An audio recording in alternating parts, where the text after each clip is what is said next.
Hi everyone, and welcome to part 3 of the Sweet Dreams Shawl knit along. And I'm going to hand over to Jane. Thanks, Bridget. So welcome everyone, and I hope you've been doing well with your knitting and keeping up to where we are, having finished section 2 of your lace. And I've heard a few people say how helpful it was to put in a lifeline as well as using stitch markers. So I'm glad that those suggestions from last week, the lifeline from Bridget as well, that they've been so successful in getting your lace done. Are there any questions? How do you keep your balls from getting tangled up? I've put one in a little bag. You know, the other colors. Yes. The threads seem to get twisted. And so when we knit, we generally tend to turn our work in the same direction every time. Yeah. So to get into the habit of alternating your directions of rotation stops that twist. So when you've finished a right side row, if you rotate your work anti-clockwise or clockwise, and then when you've finished a wrong side row, you turn your work in the opposite direction, it stops that twisting. Okay, thank you. It's just to remember, okay, if I'm doing a right side, I go clockwise. If I go working wrong side, I go anti-clockwise or something like that. Get a mantra that works for you, so then you always remember which way to turn your work. Thank you. Okay. And I find if you can't remember that, then I just stop every couple of rows and untwist the balls. There is that, yes. Yeah. Which is what I've been doing, but I just wonder. Okay, so if there's no other questions, we'll go on to the honeycomb. Okay, so today we're going to look at the mock honeycomb, and I've done a sample here so that you can see how it works. And it's a really, really simple way of creating a very pretty pattern, I think. And I'm going to show you both how to do this, as well as the K1 ULS, and also how to follow the pattern without actually reading the instructions, but looking at your work as to what to do next. It makes it much easier than trying to follow row by row and working out which row am I on and where am I. This way it'll be much quicker. So to create the honeycomb, we first got to create the loops which we're going to knit. So to do that, you're going to bring your work forward and just slip 3 stitches. Take your yarn to the back and knit the next stitch. Yarn forward, slip 3 stitches, yarn to the back and knit. It also means that this row is very quick because more than half the stitches are slipped. So it's yarn forward, slip 3, and it's as simple as that to create these loops.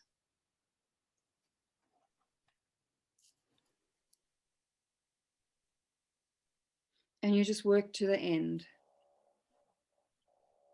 The second row, you can see I've got all those loops across my stitches. The second row is really simple. It's just purl right across. So all those stitches that you slipped, you're now just going to purl them all the way across.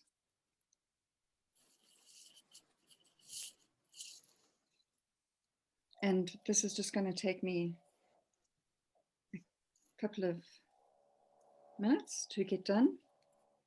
And Susan, you had asked how I keep my work neat as well, at least keep my balls neat, is when I've got small balls, I wind them using a noster pin. And then I've just got a really small, compact ball. You can see I'm dragging it there. And it's a neat little ball that is created with the noster pin. And it hangs. You can see here, it just hangs. It's almost as if it's on a bobbin. Okay, I'm changing the subject. Let's get back to the next row. So this is now the third row of the pattern, and I knit to where my knit stitches on the previous section. So I'm going to knit that stitch and bring my yarn forward, slip 3, yarn back, and knit 1. And can you see my 2 loops are lined up and my knit stitches are lined up? And I'm going to keep going with that till the end of the row. So your first 4 rows are really easy, and they're the setup rows for the honeycomb. And with all the slip stitches, they go really quickly as well. So it's just slip 3, yarn back, and knit 1. And you can see all the way along, it looks as if I've got columns of stitches and columns of thread across the front. The 4th row is exactly the same as the 2nd row, and I'm just going to purl across every stitch, including the slip stitches. So that makes it really easy following these 4 rows, and it doesn't take long at all. So actually this section of the pattern is quite quick.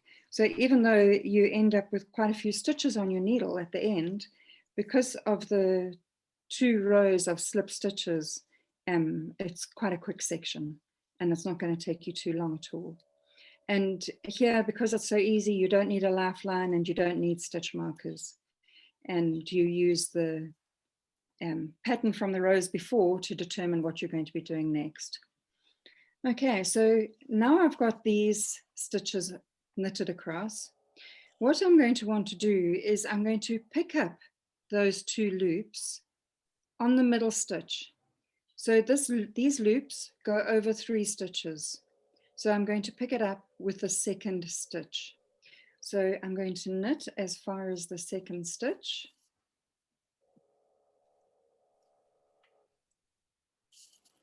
And there's the 2nd stitch ready to be knitted. So the K1 ULS, all it means is knit 1 under loose strands. So I go underneath those 2 loose strands, knit my stitch, bring my needle back underneath those 2 strands. And there you can see I've picked them up. So I knit the next stitch, knit the stitch that is the bar between, and knit 1 to take me to my 2nd stitch that is between my loose strands. Under the 2 loose strands, and be careful you don't split your wool while you're doing this. Under the 2, knit your 2nd stitch and bring your needle back through and under. So this as well is really simple. Sorry, I had to bring my yarn forward. So I knit 3 stitches to take me to my 2nd stitch.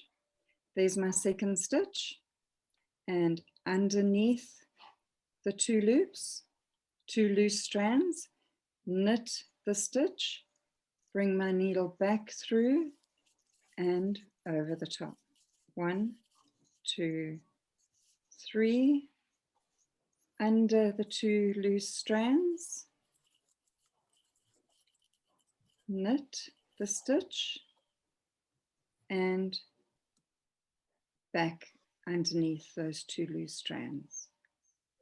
And that's all there is to it. It's a really simple and effective stitch. Under the 2, knit, and if you pull this thread off, this stitch off, and you haven't yet gone underneath the 2, it's really easy just to pick up those 2 loops and take them over the top. And that gives you the same effect. It doesn't change anything at all by doing that. And there, that row is finished. Really easy. Wow, it really does look quite easy for such a detailed and effective pattern. Yeah, I really like it. So it's called a mock because the real honeycomb is done using a cable stitch. Okay. So this isn't a cable stitch, and this is carrying loose strands over, so it's a mock honeycomb. And I love the way it looks. And the next row again is purl, straight across.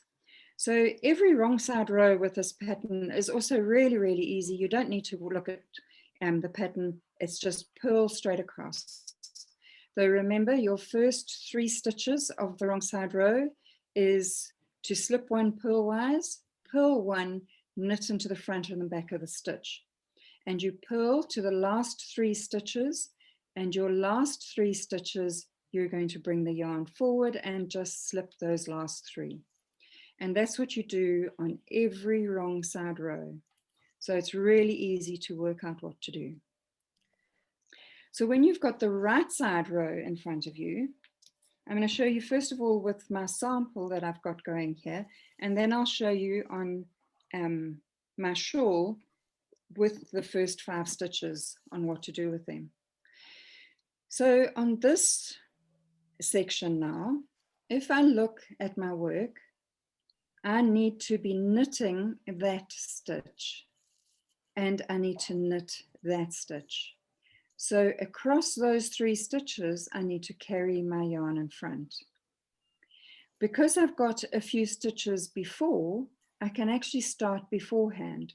So if this is a knit stitch, there's 3 stitches that I need to carry the yarn in front of, so I can knit that stitch. So I knit the 4th stitch. So first of all, I knit that one, bring my yarn forward, slip the 3, and knit that 1 stitch that I need to be knitting. Yarn forward, slip 3, yarn back, knit 1. Yarn forward, slip 3, yarn back, and knit 1. And I carry on with that pattern to the end of the row. And it's always that the stitch that was knitted over the loose strands is the stitch that you knit in the next series of 6 rows. So it's really easy to see where you're going. So let me just finish this row, and then I'll pick up my shawl and show you from there. And it makes it much easier instead of having to sit with the pattern in front of you and work out where you are. So I get to the end and I've only got 3 stitches, so I can't bring my yarn forward and end up knitting a 4th stitch because there isn't one. So I'm just going to knit to the end. Okay, so let me put this aside and I'll pick up my shawl and then I can show you. So working with my shawl,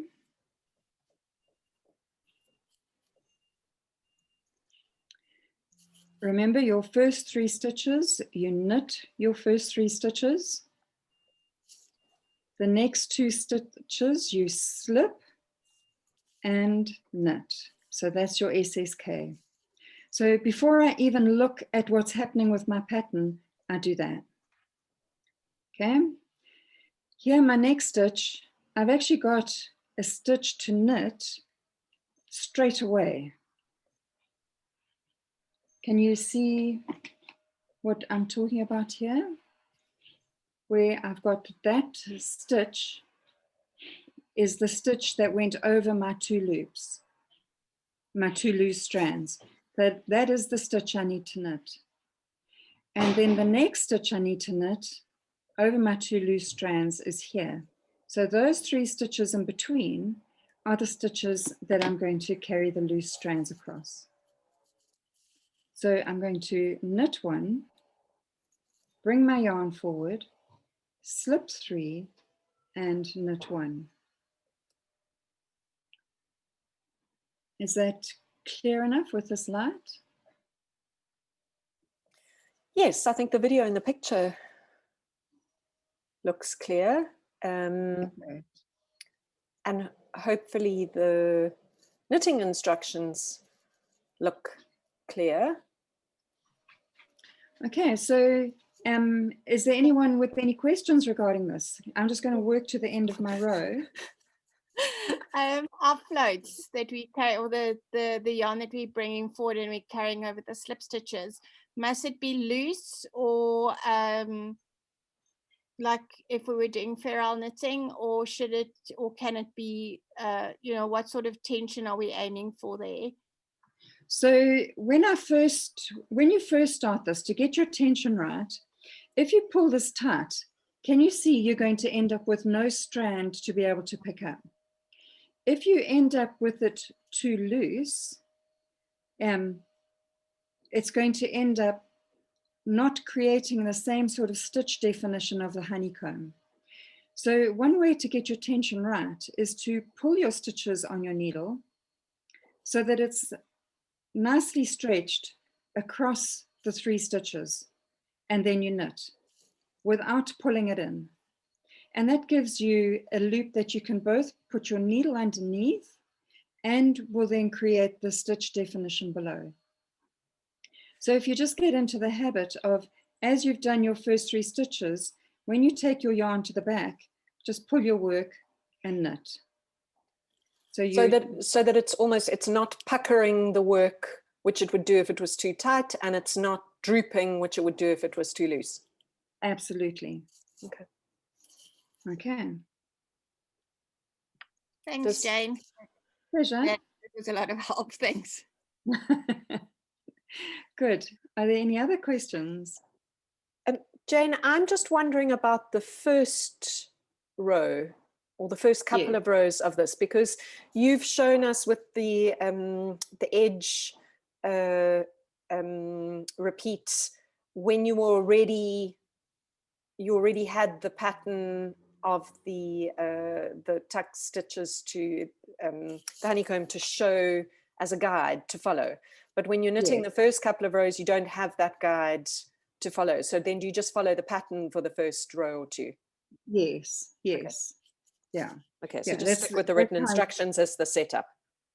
Yes. Okay. Yeah. So your first, you just need to follow your first 5 rows. Okay. And then you've got the pattern. Okay. Okay. Mm-hmm. And then once you've done the first 5 rows, you look at what you've done before to be able to carry on. Follow that. Okay. That sounds really easy. It always sounds really easy. It's when you actually get down to knitting it that it's not quite so straightforward. But this one does this looks easier than the lace section. It is. It's much easier. And I think it's a nice addition to the shawl, with the lace and then this. Yeah. And the section 5, I think it is, section 5 uses a very similar pattern as well. You can see here on the shawl, if I bring this down in front of the camera. So section 5 also uses the K1 ULS, but in a slightly different format. Okay. So Jane, there is a question about the honeycomb. Would you recommend knitting a sample of the pattern first, or just going straight, so a swatch sample first, or just going straight into the shawl? Go straight into the shawl. It's not a difficult stitch at all. Okay. So there's no need to practice it or anything. Okay. It's pretty simple. Okay. It's just a knit 1, slip 3. Okay. Yarn back, knit 1, yarn forward, slip 3.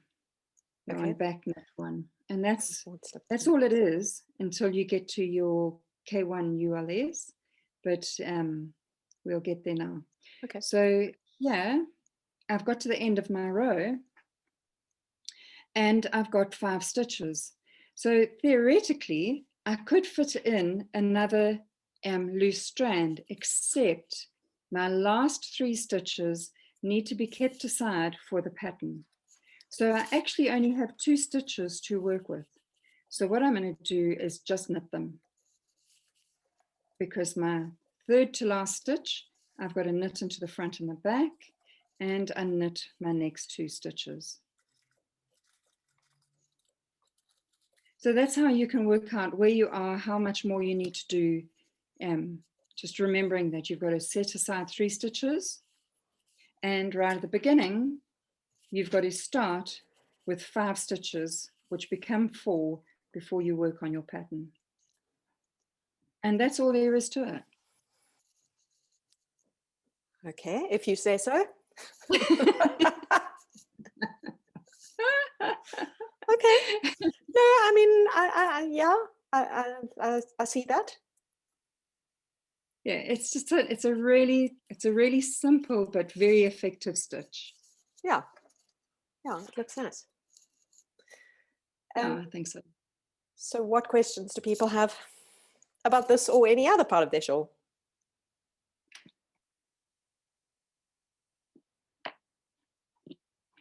It's a lot of intense concentration.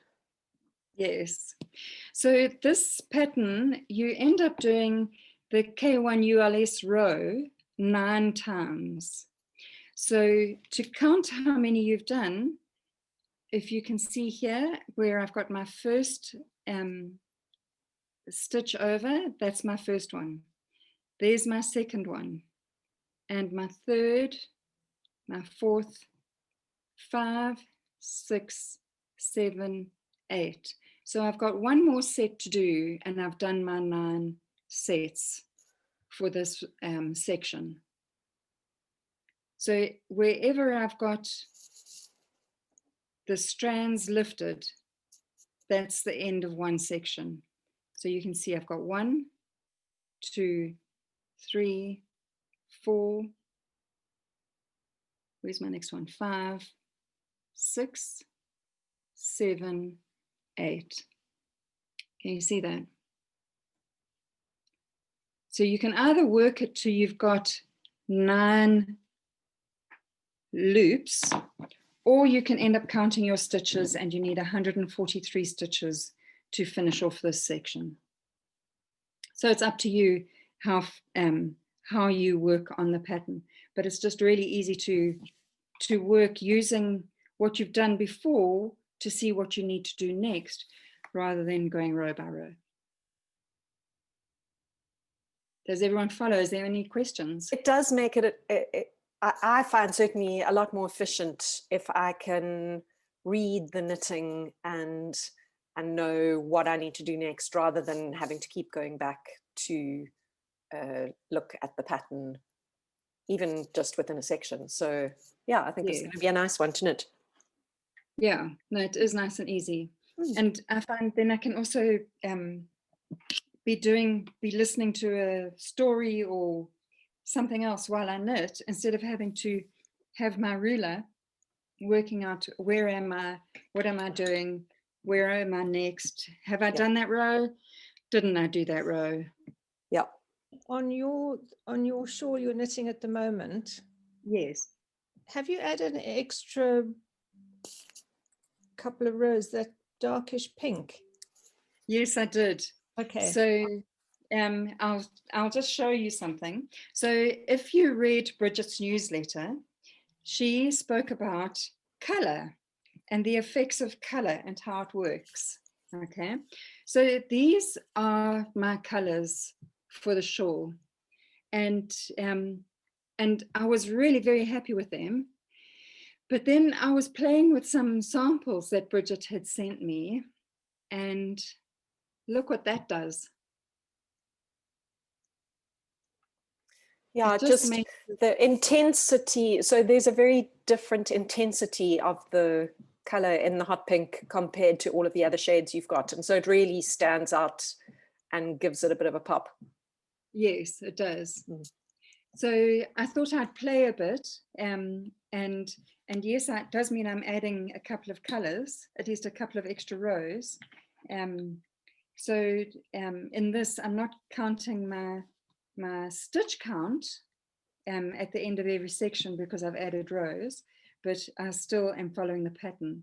Here I didn't add any extra rows. What I did is, instead of knitting 6 rows of stocking stitch in this section, I did 2 stocking stitch, 2 garter, to stocking stitch.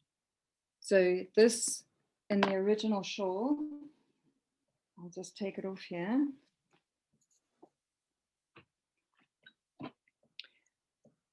So it's in this section where I split it and added the pink. And again, in this section, I split it and added the pink. And I suppose you could also have, another way you could have done it is to have left the 6 rows, and then instead of that first single row, first 2 rows of garter stitch in the aubergine, you could have done that one in the pink, and then the... Yes, I could have, except what I did was I did do that to start off with. Okay, And, I didn't like I didn't like the transition. Yeah, it's nicer with a smaller, slower transition. Yes, yeah. So then, because I've used the pink here, I then wanted to use that hot pink again somewhere else. So here I added a row. Okay, nice. And here as well, what I did was, instead of using the gray, I did the pink so that I didn't need to add a row. But again, the transition didn't work so well. So it worked better with doing the pattern up to the gray and then adding my pink. Nice. And then continuing with the pattern. So when I get to the end of this pattern, I'll add 2 extra rows by adding the pink and then continuing again. Nice. And the next section is, I've got the shawl here in front of me. So after the honeycomb, it's the mosaic. So the extra pink will go before what I've got is the green. The extra pink will go here, and then this section is going to be done in the purple and my happy days. Nice. And I think there's going to be a nice strong contrast in the mosaic pattern with these 2 colors. Yeah. I mean, I think what you're doing is quite interesting, Jane, because it, if you're feeling more confident with the pattern, to realize that you can start with your basic yarns and then, for example, look through your stash and find a little pop of something else that you want to add in and include that into a pattern as you go along. Absolutely. Yeah. If there are no other, sorry. So even if you've got a color you want to add at this stage and you haven't yet done the honeycomb, you can still bring in your extra color now, even though you wouldn't have brought it in at the beginning. You could bring it in now and then it'll still pop through the shawl. Sorry, I've just dropped the other one. So it'll still create a really nice effect by having a bit of pop between the honeycomb, and I would add a bit again here where I've got a big section of stocking stitch. I'll split it and add another color there as well. So there are different places where you can add it in. And I think the trick to making the additional color work is repetition. So you can't only put it in, you know, just the 2 rows at the tip where Jane started with it, or just the 2 rows on either side of the honeycomb. It's the repetition that it appears at least around 2 of the pattern sections or 3 of the pattern sections, that it then feels like it's part of the shawl. Yes. So if you're feeling confident about the pattern and your knitting, go ahead and do it. And if you've got any questions, you're welcome to mail me or message me and I'll give you a hand with adding that extra color. Now there's a challenge. Jane has thrown down the gauntlet. So here I've done my knit 3 and my SSK, and I'm ready to continue with my pattern. But my knit stitch that I would normally start with is part of the SSK. So all I need to do is bring my yarn forward and slip the next 3 stitches to knit the next stitch. And that's how the pattern can just show you where you're going next. It's just really easy to follow.